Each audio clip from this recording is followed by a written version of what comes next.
What's happening, guys? What is happening? We just doing a live feed for some testing and seeing if we can strip the audio. Well, Tim's going to be seeing if he can strip the audio. Talk of the devil, and he shall appear. There he is. Approve.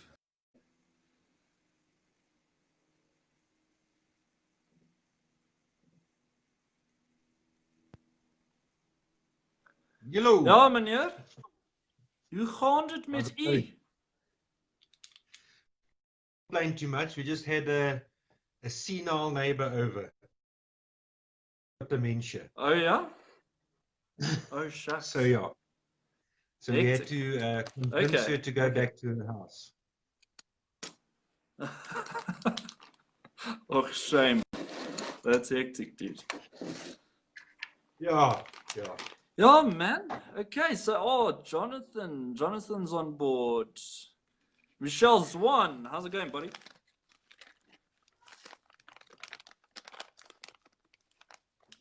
So yeah, man. Let's wait for all the boys to get on. We're gonna start rolling. Yeah, me too. I'm doing that right now. This tobacco is flipping amazing, isn't it? Bad, eh? It is, eh? You smoke for like ever. Yeah. It smokes so long, like it's incredible. And it actually, like, it's also fairly strong, so you don't feel lust for a cigarette every 5 minutes, you know? Yeah, I use my needle files to get the perfect.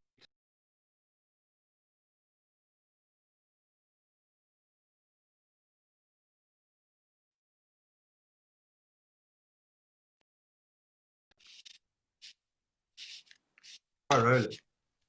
Oh, I see. Yeah. I'm so practiced now with these machines genuine that I.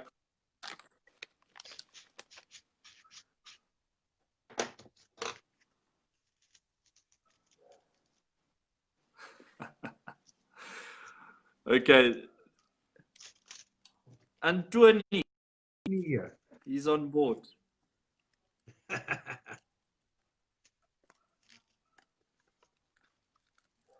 Okay. Focus. We are just trying to roll our cigarettes, guys, so just give us a second. Yeah, this takes concentration. Concentration. Okay, mine's done. Oh, fuck, now I dropped it. Shit. I say, rolled cigarettes.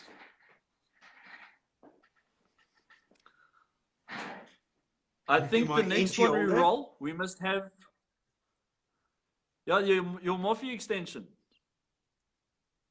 Yeah, Morphe extension.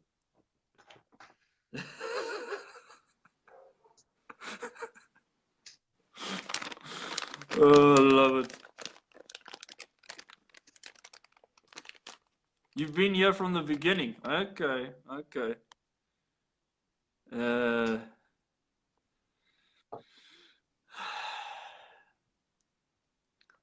All right. So, what's the first topic of discussion, right? Let's get the guys involved here. Okay, so the first thing is we're going to just say what we've been doing today. Right. And then our song of the day. Decided on that. So what have you been up to today? What have I been up to? Well, I took those belts that you gave me and I started breaking the corners on one of the hunters and cleaning up the grind. Remember, I showed you that grind was way below on the spine. The top. So I started thinning that down and just bringing it towards, that shoulder that was exposed. So I just brought that down and made the whole piece a little bit thinner. Then I broke the corners on the other hunter and started grinding that. And then I broke the corners on the kitchen knife then I got busy doing other Mm. things like cleaning, organizing a little bit in the workshop, and I got some of these. So I got some of these little clamps. They just big enough Some to of clip your these nipples. clamps for, yeah, just to clip my nipples. You know, that that hardcore bondage stuff. You know, that's what we use them No, I for. just use jumper cables. Yes, fuck it, man. That's flipping Aina. Kamika, how's it going? Yeah. Yeah, today I cut some more hammer handles because I cut 9 yesterday, of which Yeah. one was for me, and 7 are already sold. So I thought I better cut a few more. So I cut another 8, Jeepers, dude. and then Yeah. I went to and got some lights for my new work table. So they up. They're not connected yet, Okay. but they're up with. I So just got they're to do up, the but they're not blacksmith's connected. electrician work. That's Yeah, I would have been finished if it wasn't for the senile woman from down the road. uh-huh. You keep So I just making had to do the one excuses last as little- long as you believe them. Yeah. I was going to forge a hammer today, but I just never got around to it. But I've started making a punch for punching the eye under the fly press. Okay. So I've got halfway with it. Okay. Got to grind the other Nice. side and then heat treat it. This is 01 tool steel. So Okay. it's, All right. it's an offcut. I bought at work for the very expensive price of R2.33 a kilogram. That's fucking nothing, dude. That's nothing. It is. That's brilliant. And How I much does made a my sheet little... of Sorry, say again?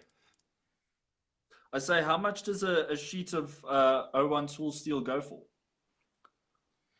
A sheet, you probably... 01, you're probably paying about 80 Rand a kilogram at the moment, I think. Yo, okay. That's still not hella bad, but getting it at 2 Rand, that's pretty amazing. Yeah. Okay. Yeah, well, Anyway. our tool room, they sell all their offcuts from the pieces they can't use, goes to our scrapyard, and we can then buy it at the rate that they get paid for it. So if you know what the grades of tool steel, the markings on, because it's normally the end pieces, then you can mark it what steel it is and buy it at R2.30 a kilogram. Okay, brilliant. Let's just see what Michelle Zwan is saying here. Finishes Damascus fighter blade, and yeah, which was fucking stunning, Michelle. By the way, I really like that thing. That's fucking beautiful. I'm gonna get beaten quickly. 36 grits. Yeah. This is my wife. This is the person who beats me. Darcy Frey. Hi. How's it going? You alright? Fine, and you?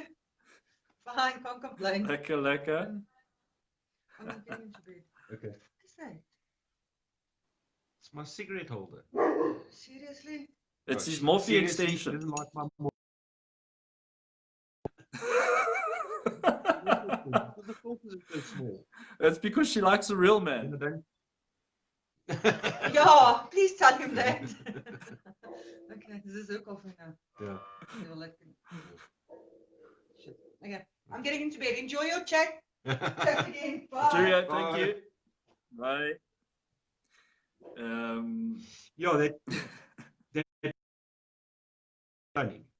I think he used Astro Damascus, if I'm not mistaken. Oh, I thought it was that Dragon Scale Damascus or something. I wasn't sure. Yeah, Dragon Scale, yeah. Yeah, Asteroid, Dragon Scale, they're very similar. I didn't have a chance today to really look at the knife. Yeah. I have to try and do things that make Maybe Michelle can Maybe Michelle can give us some clarity there. Who might be right? Yeah. Because I've never seen. I don't think I've ever seen. What was the one you just mentioned now? Asteroid. Asteroid. What? Mm. What? Asteroid Damascus. What did you say? Asteroid. Okay. Yeah, never seen that. Asteroid. That's the one. That's the one. That's the word I was looking for. At this time of night, my brain shuts down. It's like, fuck that. I'm out. Goodbye. Cheers. Yeah. Yeah, my brain is So, permanently hunting squirrels. Okay, so you're right. Asteroid. Yeah. Yeah, Brilliant. Bertie Rietveld, I think that's his signature one, but I think Peter Goosen also makes it. Okay. Both of them are guild members, obviously. Nice. Yeah. Oh, all right. So, they like right. So next topic of discussion. So you've been busy with your hammers and your lights today and all that sort of thing. Yeah. So we've discussed what we've done today.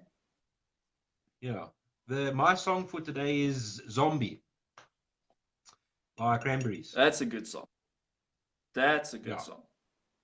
Have you watched the rendition or the cover done by Bad Wolves? I don't know. I'll check it out after this. That's pretty good. It's pretty darn good. I like their rendition. I like both. Like I like the original a lot more, depending on the mood I'm in. But they did a really decent job at it. Really, really good. My song of the day is My Girl from Nirvana. But they did not sing the original, and I only learned this last night. Right? Who sang the original? Who sung the original again? What's that?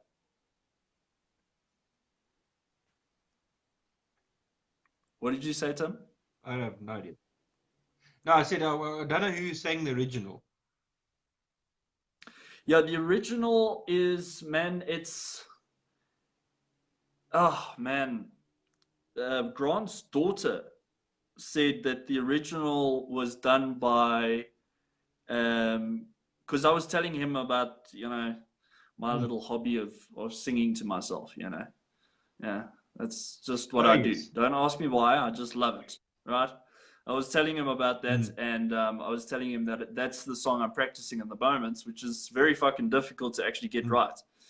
Because Kurt Cobain's got a very particular style of singing. It's a very like whiny and almost effortless style of singing. It's like it sounds like he's putting a lot of effort, but when you watch him, it's like it looks like he's got fuck all effort going into this. It's just like so raw and natural.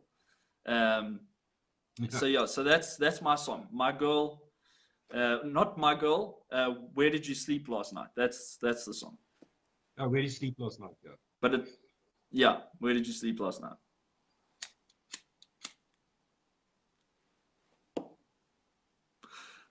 Let's see. My song of every day is Your Sex Is on Fire. Your Sex Is on Fire by Kings of Leon. That's a good one. Sorry, me again. Are you going to bring Bruno out? No worries. He's still lying here, I'm going to leave him there. Yeah, leave him. Can you just take him out so we can bring his blankets and stuff up? Okay. All right. Bye. I have to take the dog up to bed when I go to bed. Okay, sounds like a fair deal. Otherwise, you'll end up in the dog box with the dog. Yeah. We were chatting earlier on a WhatsApp group about the cost of Damascus. Yes. And I'm just going to run through some figures. More or less calculations are done on Damascus. So in order to make, let's say you start with a kilogram of steel. And 15 N20 is pretty expensive. So let's say it's 200 rand a kilogram for your steel. Mm. So that's 200 rand. To Yeah. turn to about 200 layers, and that's before you start.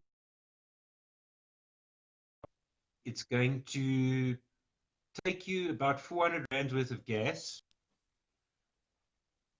and you're going to lose about half of that steel to scale. So you're going to end up with Right. a kilogram. That's Okay. before you start patterning it. So Yes. yeah, that's scale loss and grinding and cutting and things like that. Yes. Yes. Yes. So you're already at 600 rand for half a kilogram, and that doesn't include your labor. So if you start patterning it, you're probably going to lose another third of that. Well, let's make the maths easier. Let's say you lose a fifth. So then you leave with 0.4 kilograms. Yeah. Yeah. You're still there. Yeah.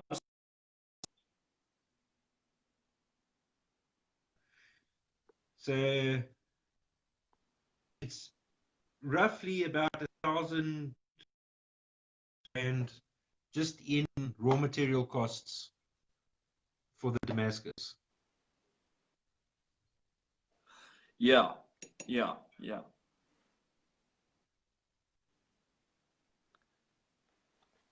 Your signal seems Right. Yeah, get a. Yeah. Let me go back inside to get some signal. Yeah.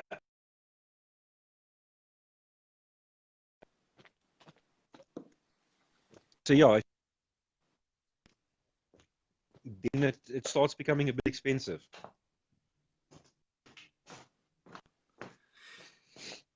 okay. Let's just wait for the signal to improve a little bit.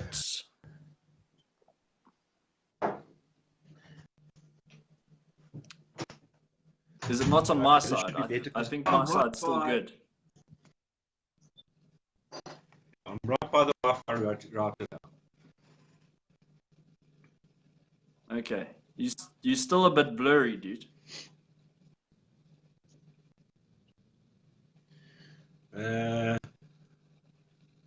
Okay. It Let me seems just to be improving. clean the camera.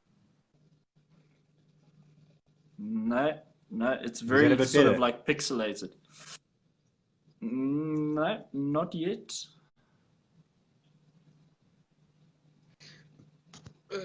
Maybe your Wi-Fi is still catching up. Let me go see if I can find a better. Yeah.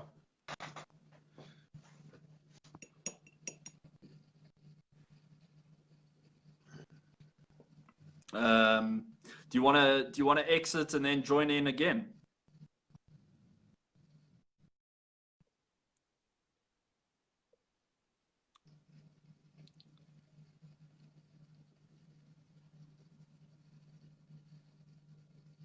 Okay, Tim, I don't know if you can hear me, brother, but I'm going to kick you off and then join back in. All right.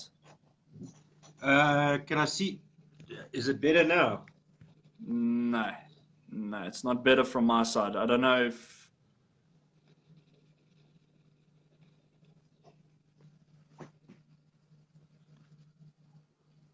Let's give the Wi-Fi a bit of time to catch up here. Okay. Right. It seems to be clarifying a bit. Yeah, there we go. Okay. So it's caught up. Yeah, seems like it. Yeah. I'm going to have to do something about my connection in the garage. Get a fuck off long Ethernet cable and run it from your main router to a secondary router in your workshop. That's what I'm going to do. Yeah, I've got a booster in my garage, but it doesn't always. I think it loses signal sometimes. It's boosters, according to my understanding, don't work as well as like a direct Ethernet cable from your router to a secondary router. Yeah, there's place to put another couple of cables in. I think that'll be better anyway.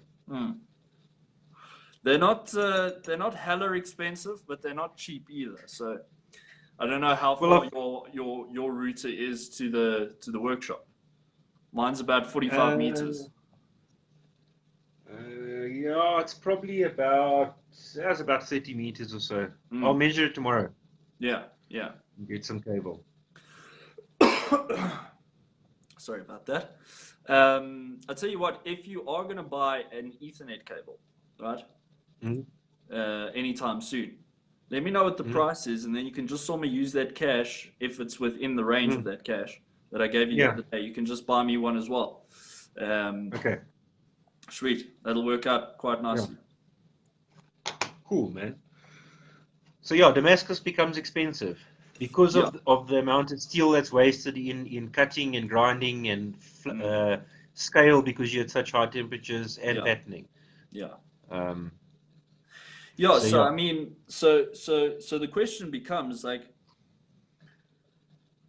are you like, would you think that it's more economical to just buy it because it's less hassle, it's less time, but it's arguably look, if more you, expensive. I don't know which way would you go? it's a little bit more expensive, but for me, if I'm selling a knife, uh, I will probably, until I have access to a decent hydraulic press or a Yeah. power hammer, I'll probably buy my Damascus because you can get it from Peter Goosen and Bertie Rietveld at a reasonable price. Yeah. You're looking at about 2,500 rand a kilogram, Mm.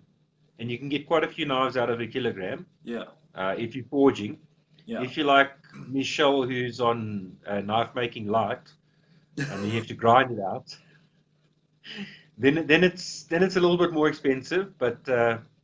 Yeah. Because you're yeah, wasting a lot of material to try and profile that blade into what it is. yeah.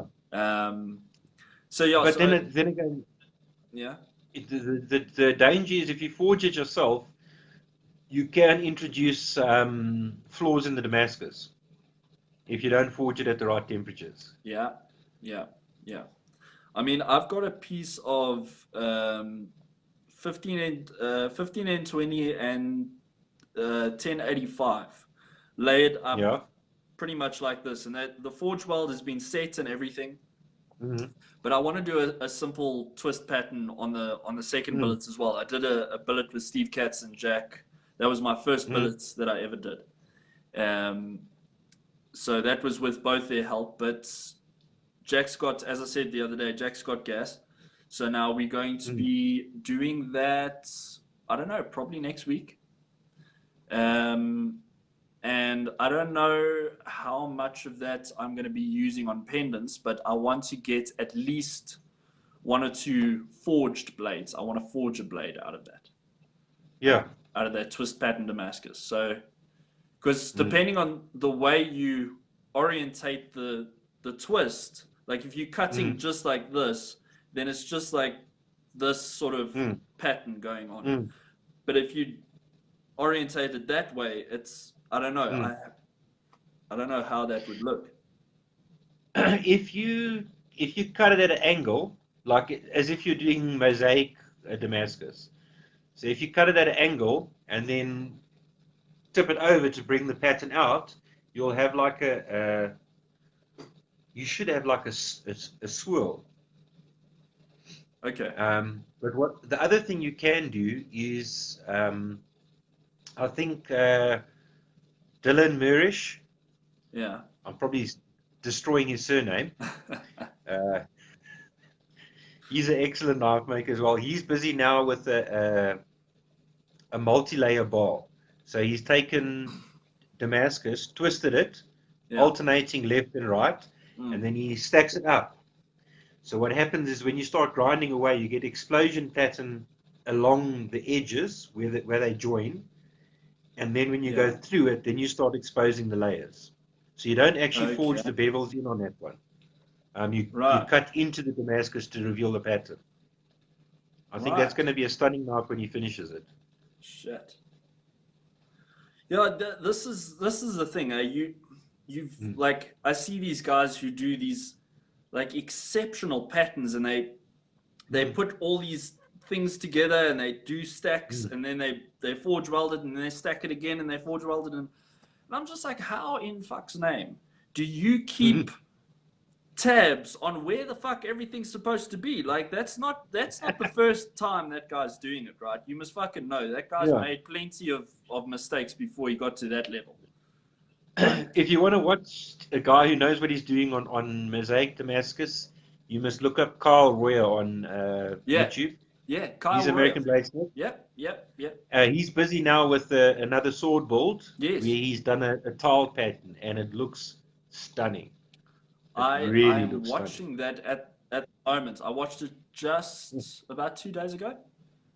I think I started watching the last. Yeah, he's on the third part now. So he's just done the edge reveal on the last one. Yeah. He still has to do all the grinding and stuff, but he just sort of cleaned up the blade, and then just a coffee etch just to see what the pattern's going to look like. Yes. Before he starts grinding. Yes. Because he still has to heat treat it and everything. That guy, the first sword build that I saw him My goodness. And I'm English. Are your English run out? My English are baie delicious vanaand. So the first sword build that I saw him do was with I think it was ivory that he did a fluting on the handle. Yeah. And that was fucking stunning. And I saw a little trick that he did. He broached out the ivory section for the tang, and then he put Vaseline all over the tang, and he put epoxy on the inside of the handle, and then he put it on, and that left him with a perfect fucking fit, and it comes off like, wow. Yeah, Niels does that as well. It's called bedding the tang in the handle.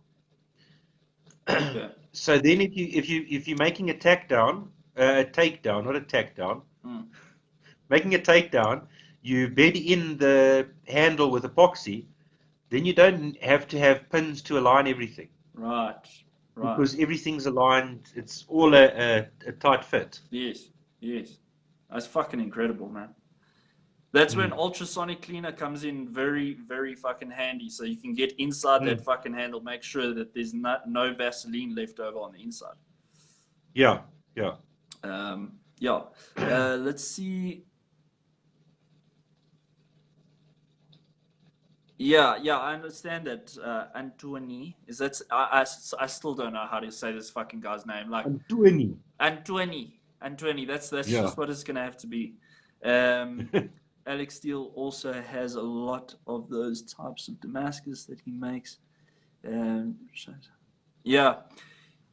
Steele I've been following him for a long time, and I try to not watch too much of his videos because then I get very despondent because of all the tools he's got. You know? Yes.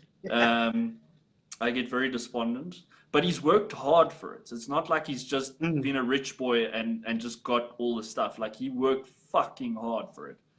And I respect that. The amount of hammers and tongs that guy started off making to get when he was still like 16 and stuff. Yeah. He worked his ass off to get where he is. So. Yeah, absolutely. So that's what I'm saying. I mean, to see where he is now. I mean, he moved from his small shop at home, I think it was, to a bigger shop in the UK. Then he moved from that shop to where he is now in America. Yeah, in Montana. Yeah. And Will Stelter is also another guy who knows the fucking job. Like, he knows. Yeah. He's Alex comes more from a blacksmithing background, and Will Stelter is a pure knife making background. Yeah. But the knowledge of that they've got combined is just phenomenal. At their young ages, I mean, as young guys, that's the point. As young guys, it's fucking incredible. And I think I'm older than both of them put together. Yeah. Yeah, dude, And I don't yeah. have that much experience. And I mean, I don't know how old Alec is, but Alec, I think, is 24. yeah. You And I see, think Will Stolt is 21 or 22. I'm 27, right? Yeah. I do not know fucking anywhere close to what those two know. Like nothing. Mm, Compared to those two guys, nothing. At this age, mm, yeah. Yeah. mm. But I think the more you get involved in knife making, the more you realize how little you know. Yeah. Yeah. Yeah. I mean, the other day I learned about Jack was telling me about he was telling what's his name now? Uh, I can never remember this guy's name. He's such a cool guy. Anyway, he was telling this guy, also a fellow knife maker, about color case hardening. Never heard about it. I Mm, knew about case hardening. I've heard about that, mm. but I've never heard up until the other day. I'd never heard about color case hardening. Now, I know about color case hardening from firearms. So the old, like the early days of firearms when they didn't have high quality steel, they used to case harden the stuff Okay. to get the hardness. Yeah. And what happens is if you do it right, you can color case harden it. So you get different shades of browns and purples Yes. in the steel. Yes. So it's very sought after that. Yeah, Jack, exactly what Jack was saying is that because he was a gunsmith as well, Mm, and he was saying that that's what they used on rifles and so on. Um, but he was saying that you break up different bits of charcoal. You break them up to I mm, can't remember like little blocks, and it's mm, some are soft charcoal, some are hard charcoal, and some are like medium or mm, something like that. And then he mm, said you put your blade or whatever you want to case harden mm, inside of all of that, and like mm. I don't know if it's like a canister. Yeah, it is a canister because you've got to keep the oxygen out. Yeah. So you heat that shit up. This is my basic understanding of it. I don't Mm, know shit about this, but this is my basic understanding. mm. And then basically when you get that up to temperature, you knock the thing off and I think quench it in water. I don't know. Water or oil, I'm not sure. I'm But not what sure. happens is you keep it in a canister so that the carbon can migrate into the steel. So the steel starts to absorb the carbon.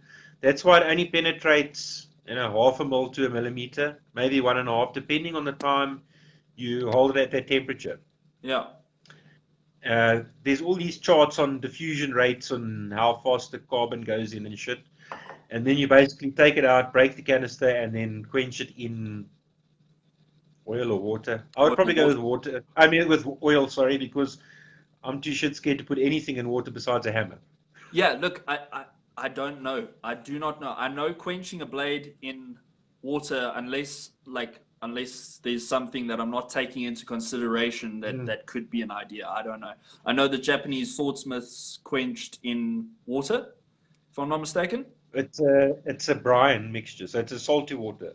Salty water. They Like, put yeah, they put salt in it to stop that vapor jacket forming around the blade. okay. Yeah. All right. But also what they do is all their blades are completely clayed. So they paint it with a light coat of clay, and then they put the clay on for the patterning of the Harmon line. Yeah.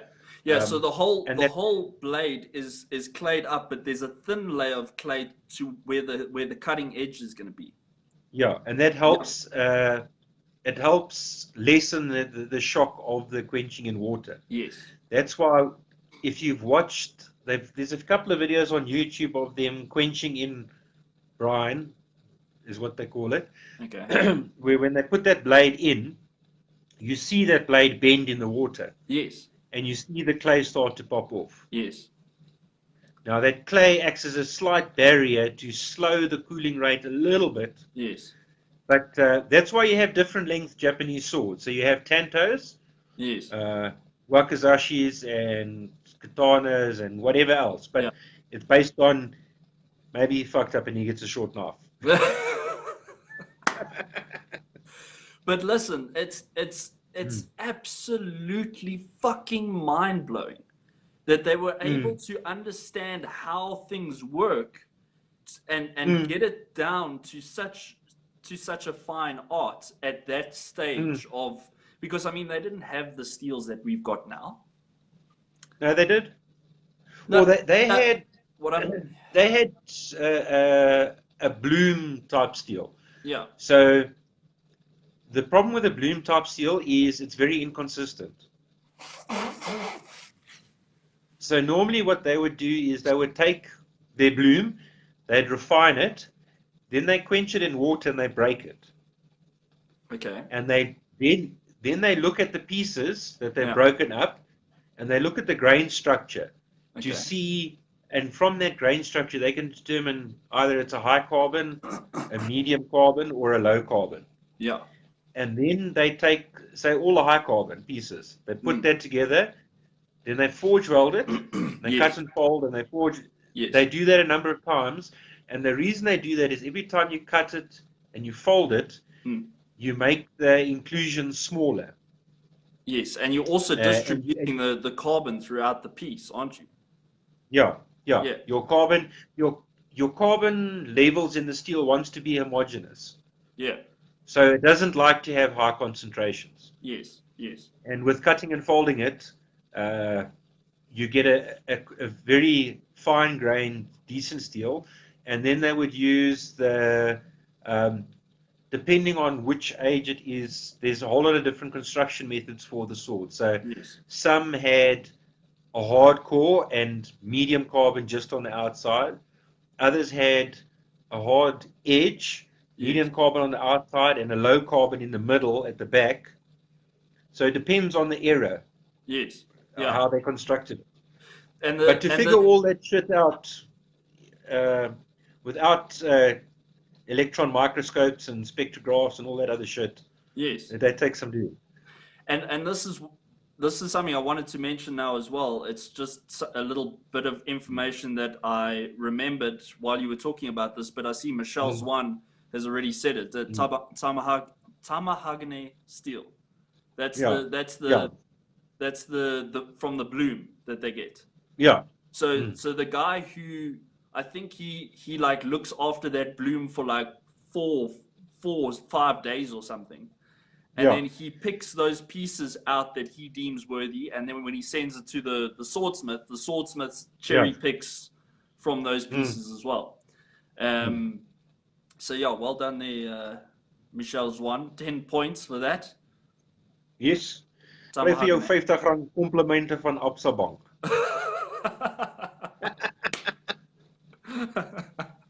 That's such an ad voice right there. You see what I'm saying? You got a radio voice, dude. But yeah, so it's such an incredible. I mean, I was watching. I think I mentioned it to you the other day. I was watching the guys trying to replicate the knights in shining armor, right? Trying to make a bloom, make the fucking forge, and then the bloom is the fucking steel, right? That builds up at the bottom. And that looks like such a crumbly piece of shit thing to work with. You really got to know your shit to make something out of that. And I think they had to do 2 or 3 tries before they actually got enough to actually work with it. Like, whoa. Yeah, there's a blacksmith I follow, Joey van der Speed or something. Okay. He took a piece of bloom that he got from a French blacksmith. Yeah. I think it was roughly 3 kilograms. Yeah. And he got, I don't want to lie now, but it was maybe like half a kilogram out of it, because there's a lot of slag and rubbish inside the steel. Yes. That as you compact it,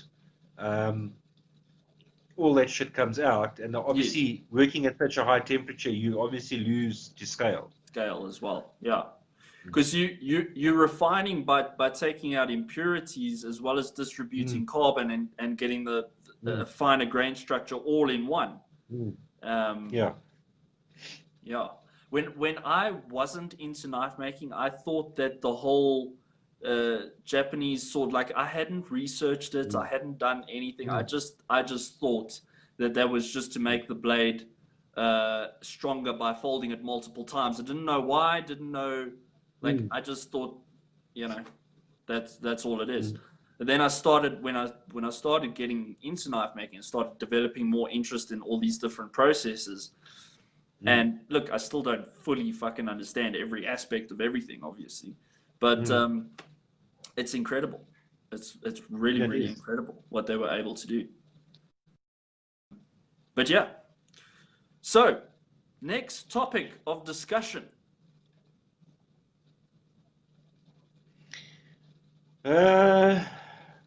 First thing that comes to your mind.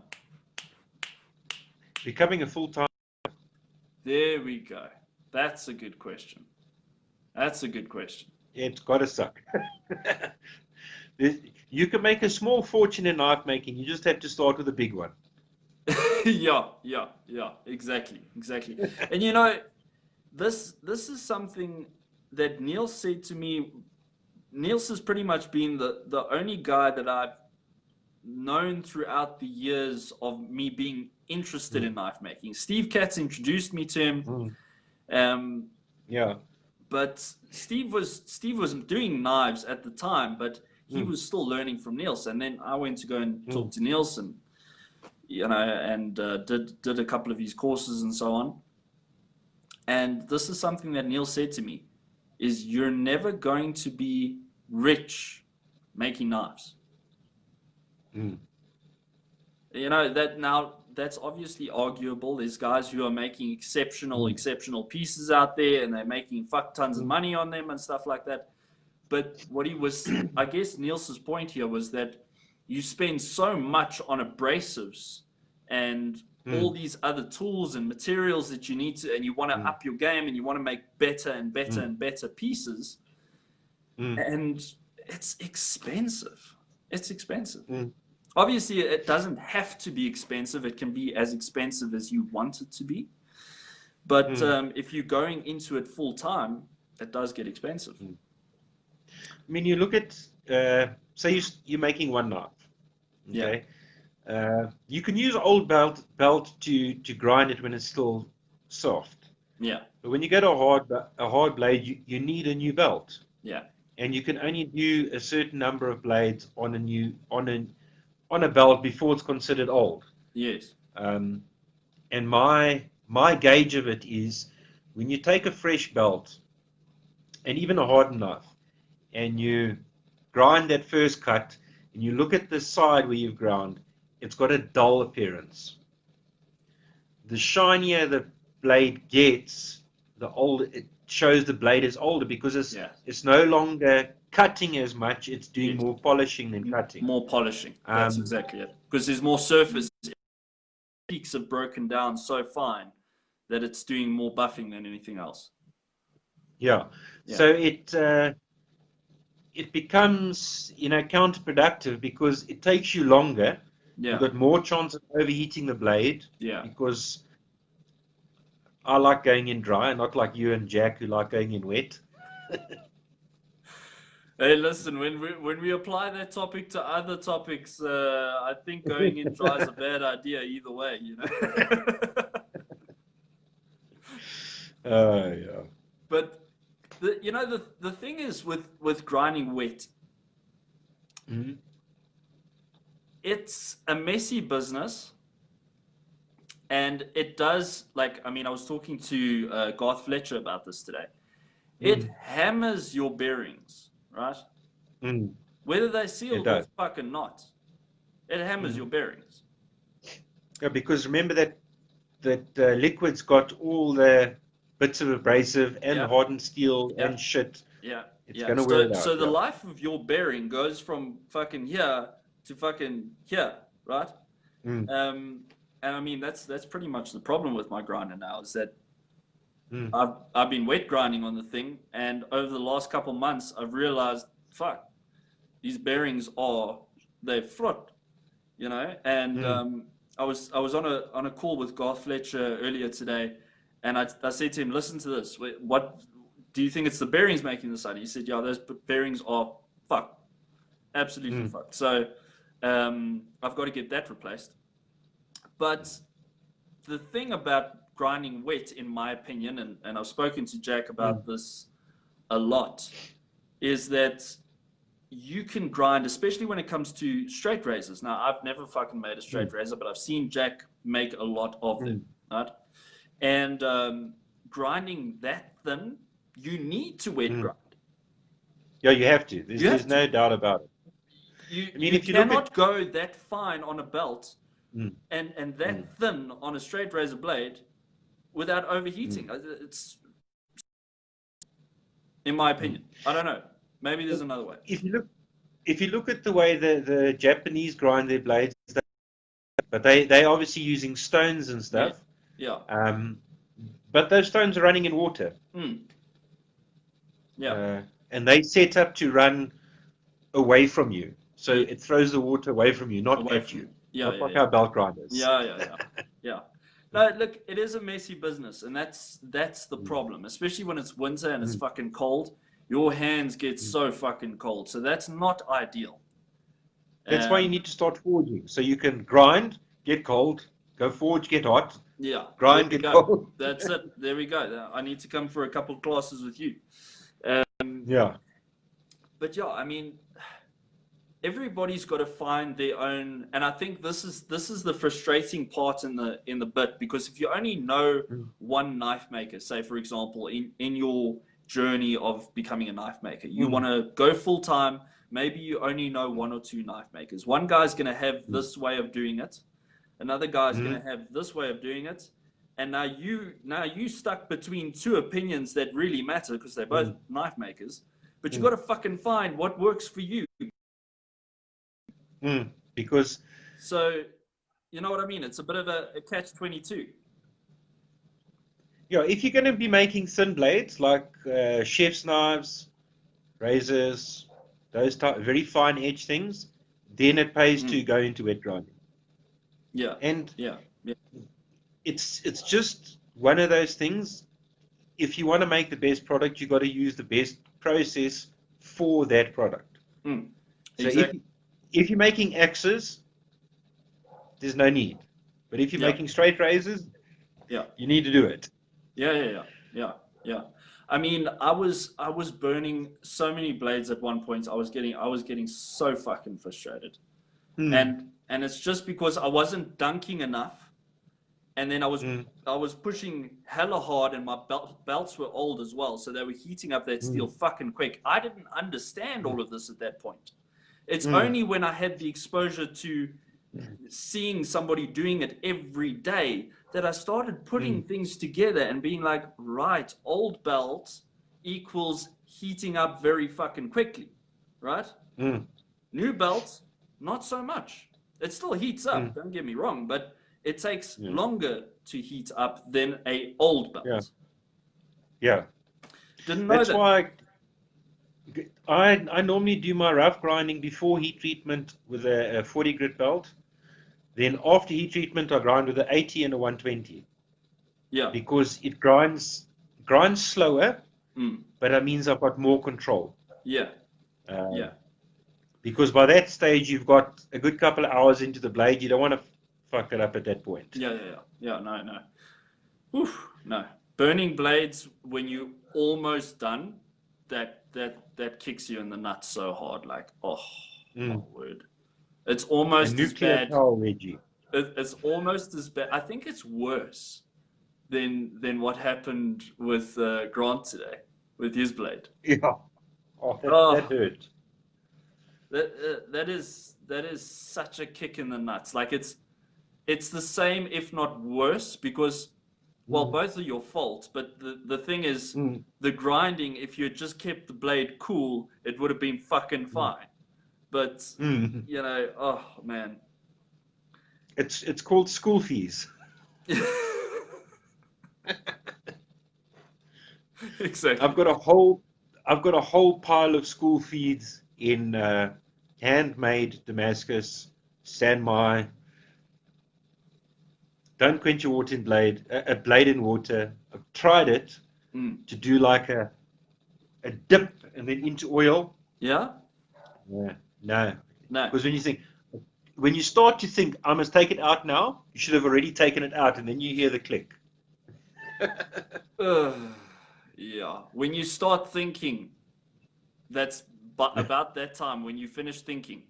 That's about the time you fucked it up already. Yeah. Oh, yeah. That's why I believe in what Neil says. Get the right quench oil, Yeah. and Yeah. canola oil is for chips. Yeah. It's for chips. I say. Yeah, no,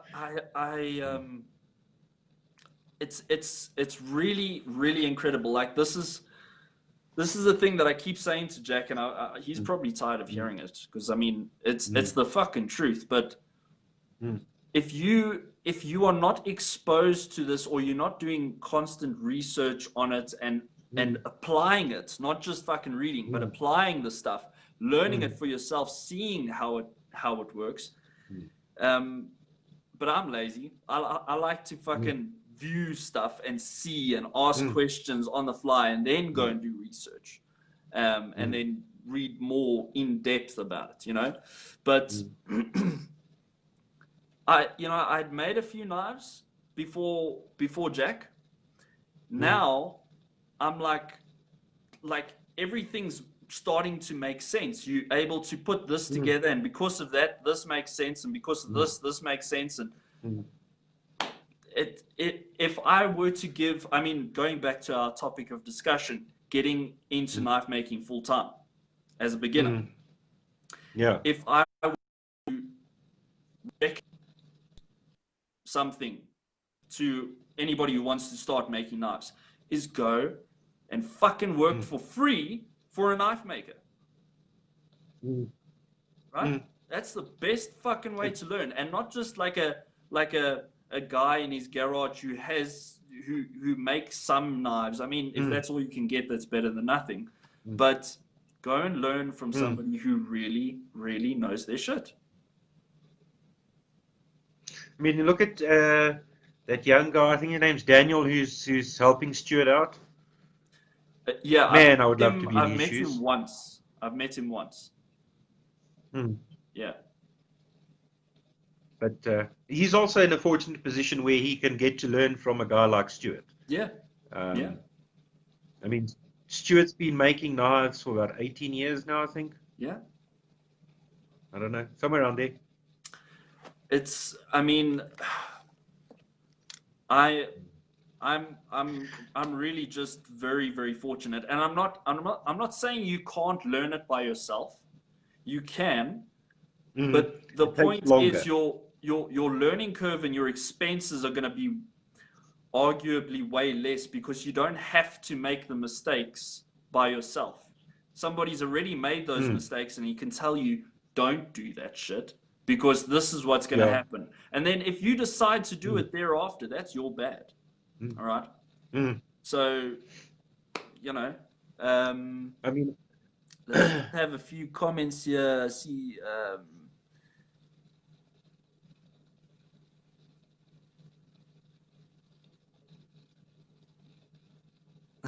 I still have no idea what I'm doing. join the club. None of us know what we're doing. We just pretend. Listen, this is the thing. This is the thing. You get guys who do really, really incredible work, and they know it, and they're still humble about it.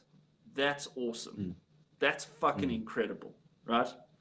And then you get the opposite. Then you get the guys who put, you know, like entry level stuff out there, and they're really, really cocky about it. And now I haven't had too many experiences with knife makers here in South Africa. I'm sure there are those guys in South Africa. I'm fortunate enough that I haven't met them. But this is the whole thing. Just no matter the quality of your work, everybody loves a humble person. Simple as that. If you're humble, people will give you the praise that you deserve for your work. But if you're an asshole, they're just going to be like, no, that Tim Brown made that knife. Mm. Fuck that guy. I don't like that guy. You know, Mm.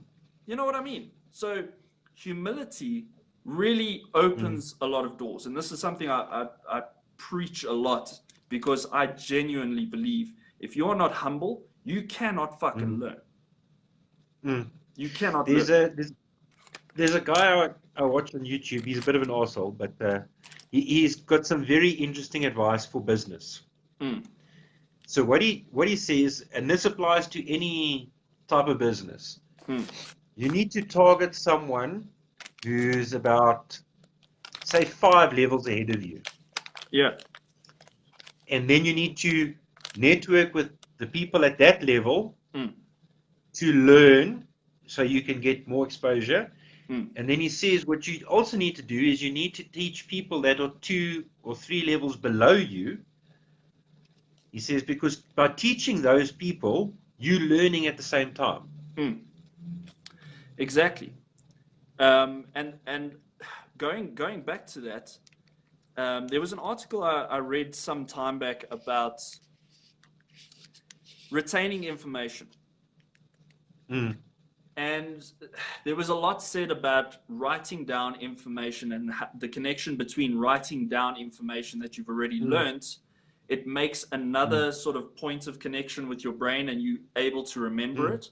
But they said one of the other ways that's also very effective is telling somebody about it or teaching it to somebody. Because you might understand the process, but to explain it is not always easy. Yeah. Jax explained many things to me so eloquently, or what? Eloquently. Eloquently? Mm. Elegantly? Yes. Elegantly? Let's go with that one. He's explained them so beautifully, and I can understand it, but then when I try to reconvey that information, I'm like, yeah, fucking nothing, right? And that's the point. That's the point of a good teacher is somebody who can explain something to you and dumb it down for you until you get to the level where you can understand the intelligent speech. Okay? And then you can teach that to someone else. Yeah, exactly. Exactly. So, but that is a good point with because I mean that's pretty much exactly what I've gone and done with Jack. Is Jack is way ahead of me, way ahead of me. He's forgotten more things about knife making than I will ever learn, right? But if I were to go and learn from somebody who's just a little bit better than me, how good am I gonna get? You know? You're not. So, I mean, there's one guy on Instagram that I follow, and he does some really cool work. Wolf River Forge. Yeah. And I was talking to him about my apprenticeship program and so on and so forth, and he said, "You fucking lucky, dude." He said, "Everything that I'm doing now, I've taught myself." And he said to me, "It's taken fucking years to get to where I am right now." Wolf River Forge, you say? Yeah. Okay, I'm going to look it up on Instagram.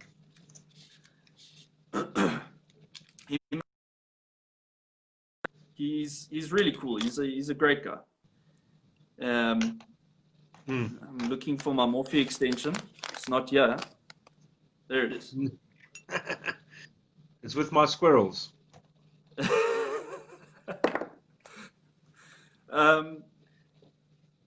Let's just have a look here. Hold on, yeah.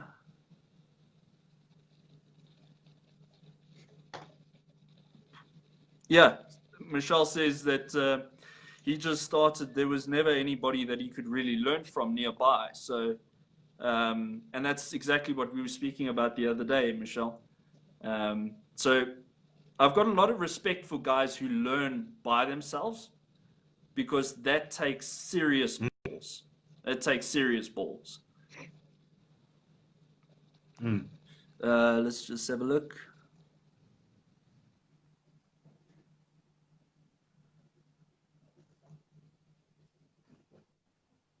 I'm going to try get to the garage again because I'm dying to make my lungs happy.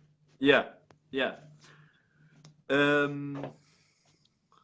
Yeah, Anthony, once again, I've got big respect for guys that have learned by themselves, learned from you.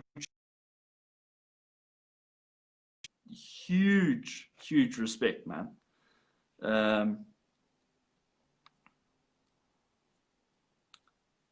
You're off to the shower.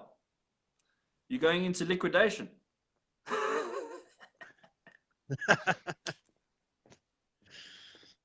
Okay, I've switched over to Telkom. Let's see how this works in the garage. Oh, Telkom. Because my phone Yeah. on Telkom, yes. And I need to plug my phone in because otherwise we're going to die. And we can't die. We've got viewers out there that need our valuable insight and information. Yeah. Yeah. Come, work with I.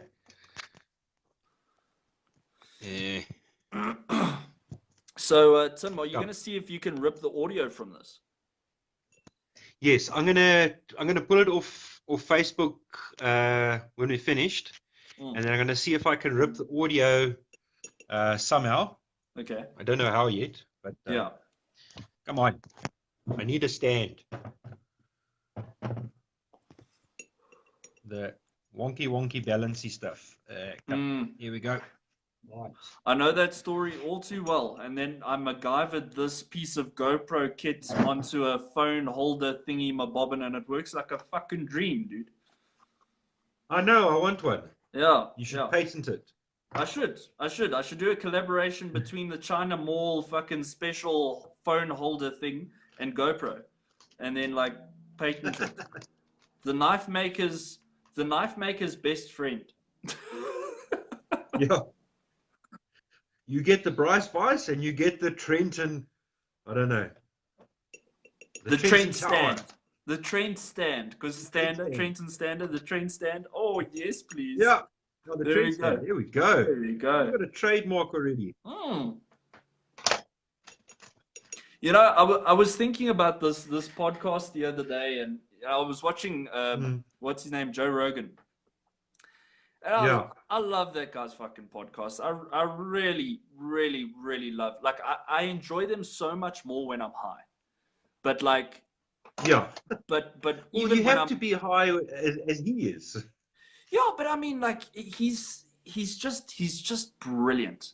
Like, he's just so, I don't know, he's so captivating to watch. Like, he's just got such a smooth, calm, conversational way of talking, and like, it's brilliant. It's really, really fucking brilliant. And the thing I like about his podcast is he's open to anything.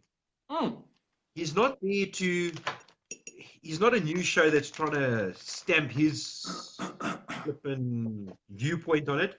He's there to learn, and he's got the very, very, unique gift of being able to talk to different people and not force it down a particular narrative. It's just like, okay, we're going to start talking here, and wherever the fuck we end up, that's where we end up. And that's it, dude. And that's it. And this is what I want sort of our podcast to be about. Like, it's not just about forging blades. I mean, that's primarily what we're going to talk about because that's what we do. It's not just about stock removal. Well, let me rephrase that for a second. I don't forge blades. I do stock removal. I do knife making made light, right? You do forging. So, I also do stock removal on some knives when I use vegan steel. But this is the nice thing about it is we can take this wherever we really want to go with it. You know, we can talk about struggles, personal struggles, health struggles. Obviously we don't want to get too hectic into anything, but like we can do whatever the fuck we want with this podcast. We can make it extremely informative, or we can do it like just on the fly like this. We have an outline, but we work off of that outline on the fly kind of thing. Yeah. And I think Yeah, the what I dynamics was, of how these live feeds are working right now, like it's really mm, cool because it's very conversational. We can talk to each other. We don't run out of things to mm, say, and it just fucking mm. works. And then we got guys like Anthony, sorry, giving us extra stuff to talk about. Yeah, exactly. And this is what I love. I love interacting with people. I fucking Yeah. adore interacting with people, unless they're assholes, Mm. but their comments still give my videos ratings, so I don't care. Um, Yeah. Any comment is a good comment because you can always exactly. say "fuck you" with a fucking anchor.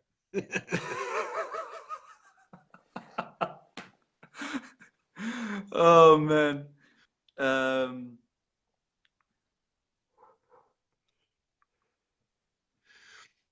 good I coffee. was That while you're good coffee reading. is always a good thing, man. I've got some hazelnut Yeah. coffee that I'm really enjoying. Uh, Yeah. it's fucking brilliant I'm stuff. on. I've got one of those beans to cup coffee machines. Yeah, I'm not allowed to bring it into the garage for some reason. I don't know why. I can't imagine But why. yeah, I've got a dark espresso roast in there at the moment, which I'm really Ooh, enjoying. ooh. I like I like it like I like my woman, strong and black. Yes, yes, yes, yes, yes. I said that to an African lady once. She said to me, we, Mm. we went to go and visit some family friends of ours, and they're African people. And she said to me, Yeah. "How do you like your coffee?" And I said to her, "Black, no sugar, bitter and black, like I like my woman." And she says, "Ah, yeah, yeah, yeah, yeah, yeah, yeah."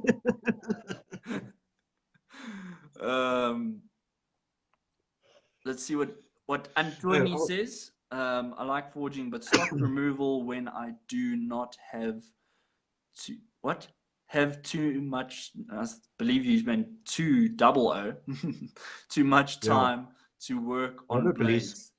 blades. You are welcome. Yeah, Anthony, Anthony. Mm. Let's just go with Anthony. Shall we just go with Anthony? Like Mm. it just sounds more. Just Ant. And and There and we go. that works. You now Ant. Change your name, please, on your Facebook profile. Thank you. I love this dude. I've never met him, but he sounds fuck off Mm. cool, man. He's like He such an is he's awesome the guy. one of the funniest. The comments he comes up with is just top class. He should actually start a stand-up career, but I think Calvinia is not going to work for him because, as he says, nothing happens there every 30 minutes.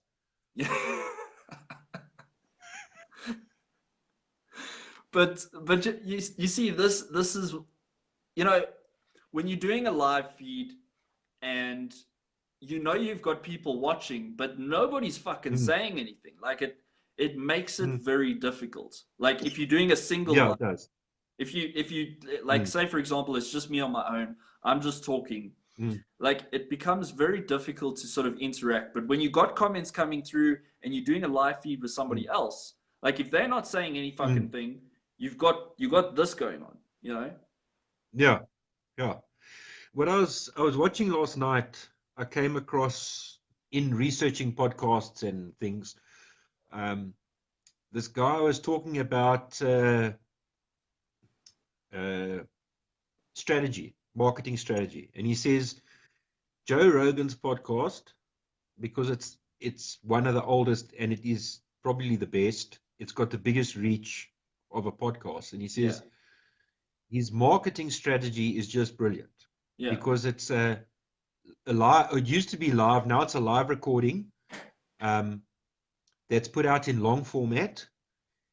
The audio is ripped to Spotify, iTunes, all that stuff. yeah, And then they've got a separate YouTube channel where they put they call it's called JRE clips, the Joe yeah. Rogan Experience clips. So they then go through, Jamie goes through the videos and he takes out little sections like, I don't know, what was I watching? Oh, you had that ex-CIA guy, Mike Baker or something, and they were talking about whatever.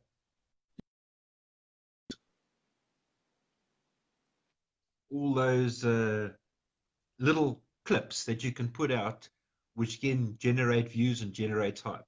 Yeah, yeah. Um, And that's brilliant because now you've got multiple platforms sending Mm. links basically to your other platforms, which is just smart. It's just fucking clever. Mm. Terry Taylor, how's it going, buddy? What's happening? Just give me 2 seconds. I'm just going to put the soundproofing down. No worries.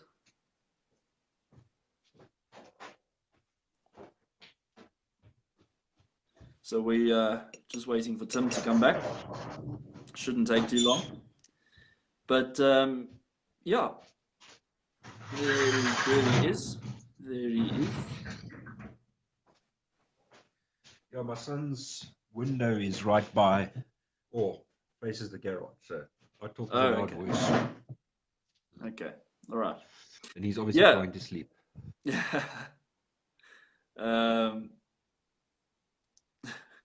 Oh my goodness, Tim can run. That reminds me, I need to go running tomorrow. I haven't done it for over a week. That's shocking, dude. That is shocking. Mm. You know how long I haven't run for? 27 years.